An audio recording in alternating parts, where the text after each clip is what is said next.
আজকে belated happy teachers day সবাই সবাইকে দেখা যাচ্ছে।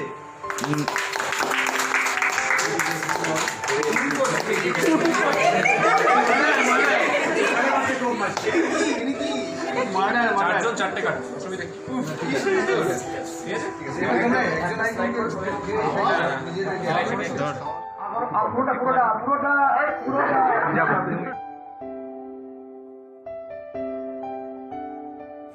এই অডিও সেই অডিও যেটা একদিকে জীবন বদলে দিল।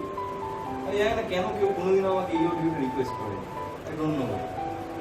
এটা আমার লাইফের বেস্ট আউটপুট। প্লিজ এটা আমি শোনাবো। এটা একটা ডায়লগের সমষ্টি। এটা খুব বাচ্চা মেয়েটা লিখেছিল। একদিন সকালবেলা প্রচন্ড গরম পড়েছিল, তখন এসব ইউটিউব করতাম না, মানে করতাম ওই আর কি। এই লেখাটা হঠাৎ করে আমি ফেসবুকে দেখেছি, দেখবার পর আমার ভালো লেগেছে। আমি নতুন একটা মাইক কিনেছিলাম, সেই মাইকে আমি এই লেখাটা করে আপলোড করেছি।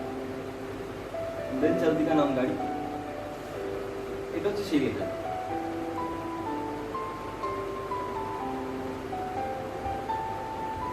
মুড খারাপ করবার জন্য সরি, তবে আমার কোনো কথা ছিল। আমার বিগত কয়েকদিনের ব্যবহারের জন্য সত্যি কোনো ক্ষমা হয় না যায়। তবুও যদি ক্ষমা করা যায় তবে ভালো। যেহেতু সব কিছু শুরুতে আমি ছিলাম, তাই শেষ করার দায়িত্বটা আমার। এতদিন ধরে রাগের মাথায় জ্ঞানী অজ্ঞানী অনেক কিছু বলে ফেলেছিলাম, যেগুলো সব আমার দোষ।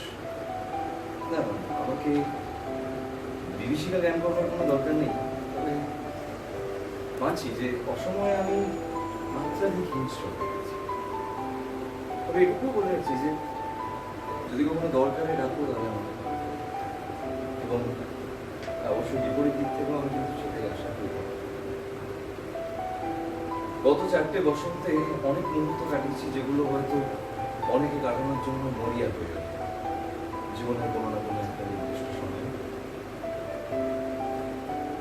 শুধু এটাই বলার যে আমাদের দুজনের মনেই যেন পরস্পরকে কোনো ঘৃণার জন্য সম্পর্কটা ভাঙবার পেছনে পুরোটা আমার দোষ ছিল। আমি এটা মানি, আমি এটা বিশ্বাস করি। তবে যখন দুজনেই সম্পর্কে ছিলাম তখন দুজনেই কম বেশি ইনভলভ ছিলাম।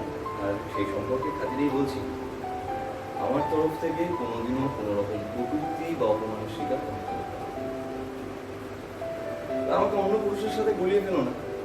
নিজের ডিভোর্সি বউকে অ্যাসিড আমি ছুড়বো না। ভাড়া করা গুন্ডা দিয়ে তোমায় উত্তপ্ত করার মতো মনোবাঞ্ছা আমার নেই, আর জন্মাবেও না যদি। তবে এইটুকু অনুরোধ করবো যে যে কোনো বিপদে যেন ডাক পায়। তোমাকে সাহায্য করতে পেরে হয়তো কিছুটা নিজেকে সান্ত্বনা দেওয়া যাবে। আচ্ছা, ডিভোর্স হয়ে যাওয়ার পর আমি যদি দেখা করতে চাই তাহলে দেখা করবো। আমি কথা দিচ্ছি, আমি ফিরে আসার কথা একবারও বলবো না। তোমাকে ওই আকাঙ্ক্ষিত উজ্জ্বল আলো থেকে টেনে হিঁচড়ে আর নিয়ে আসবো না সেই পুরনো। আমি চাই তুমি আবার বিয়ে করো, তুমি আবার বলছিও না সংসার।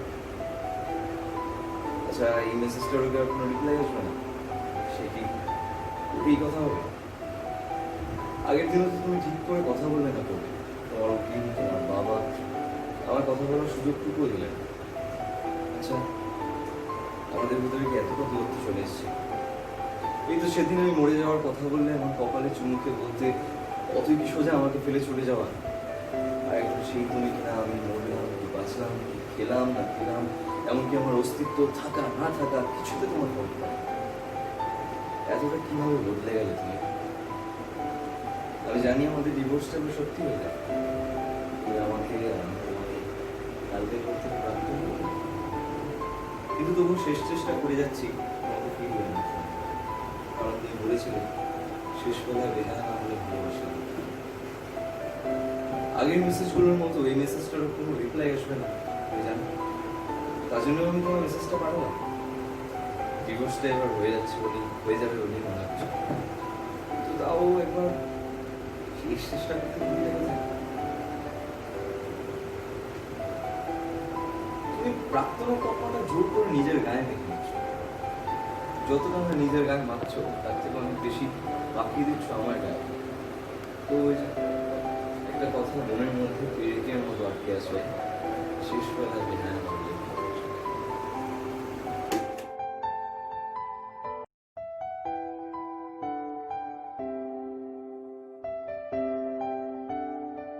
আমায় আপনি চেনেন, আমি অনুজ প্রতিমাস। আসল বয়স 5, কিন্তু স্কুলে 6 ক্লাস। আমার সঙ্গে 1 এবং নিচের সংখ্যা 4। সকাল সন্ধ্যে দুজন দুজন, সপ্তাহে 4 বার। করতে হয় 5টি বিষয়। যারা এসছো তো সবাই এনজয় করছে।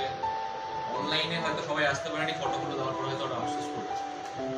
তো প্রথম কথা হচ্ছে, দেখো আমি সবসময় শিখি। টিচার্স ডে নিয়ে বক্তব্য দেওয়ার আগে একটু বলি, এই যে সামনে গৌরব নিজেও একজন শিক্ষক বলতে গেলে, তার কাছ থেকে আমি শিখি, তোমাদের কাছ থেকেও শিখি, সবাই এভরিওয়ান। সবসময় মনে রাখবে টিচার্স ডেটা কোনো স্পেসিফিক ডে হতে হবে এরকম মানে নেই। এভরি ডে তোমার বাবাও তোমার টিচার, তোমার মাও তোমার টিচার, তোমার বোনও তোমার টিচার, তোমার ভাই থাকলে ভাইও তোমার teacher. Everyone is teacher. But after end of the day যেটা শিখেছো সেটাকে রিয়েলাইজ করবে যে তুমি কি শিখছো, এবং সেই শেখাটাকে নেক্সট দিন আবার অ্যাপ্লাই করবে। দিনে দিনে, সেকেন্ডে সেকেন্ডে, ঘন্টায় ঘন্টায় আমি শিখবো। আমি ব্যর্থ হবো, আবার ভুলে যাবো, আবার শিখবো, তাতে কোনো অসুবিধা নেই। কিন্তু শেখাটা চালিয়ে যেতে হবে, কন্টিনিউশন চালিয়ে যেতে হবে। আজকে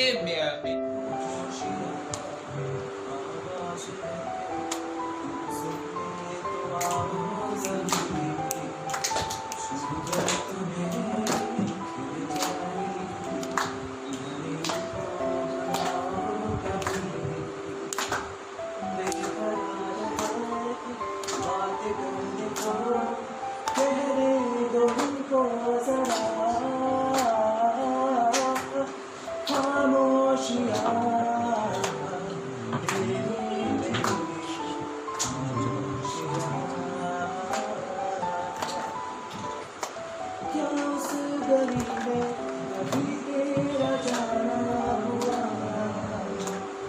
जहाँ से ज़माने